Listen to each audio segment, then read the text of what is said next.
కోపం అనేది కూడా ఒక భారం. ప్రతి మనిషికి కూడా కోపం సహజమే.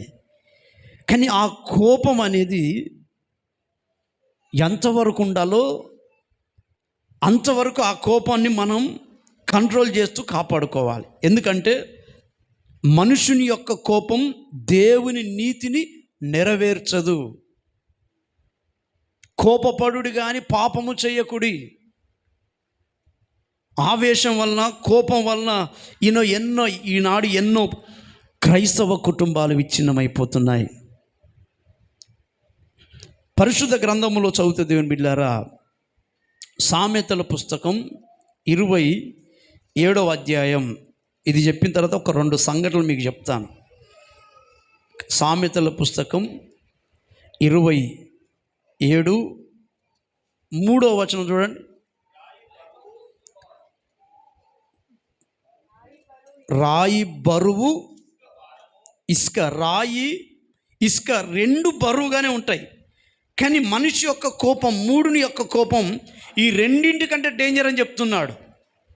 రాయి బరువు, ఇసుక భారము, మూడుని కోపము ఈ రెండింటికంటే బరువు.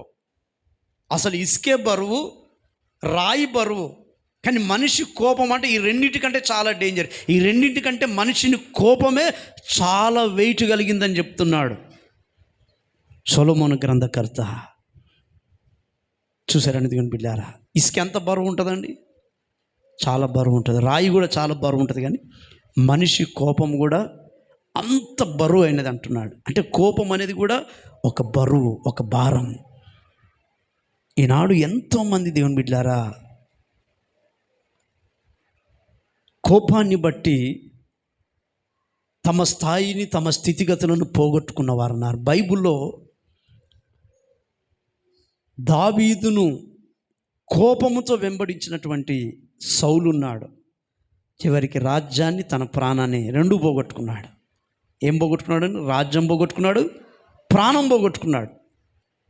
అంత విషపు చూపు పెట్టుకొని, అంత కోపం పెట్టుకొని ఆ భారాన్ని గుండెలోనే భరించాడు సౌలు. కోపం అనేది ఒక భారంగా మనని మామిడి పండు, అరటి పండు తొలిచినట్టుగా తొలుస్తుంటుంది. దాన్ని ఎప్పటికప్పుడు క్లీన్ చేసుకోవాలి, ఎప్పటికప్పుడు తీసేసుకోవాలి, ఎప్పటికప్పుడు మన మనసులో నుండి పూర్తిగా దాన్ని తొలగించుకోవాలి. ఎందుకంటే కోపం అనేది ఎంత శత్రువు అని నేను చెప్తాను దేవుని బిడ్డారా. పేర్లు చెప్పను కానీ 2 దైవజనులు ఉన్నారు. మొదటి దైవజనుడు ఒక సంఘానికి వెళ్ళాడు.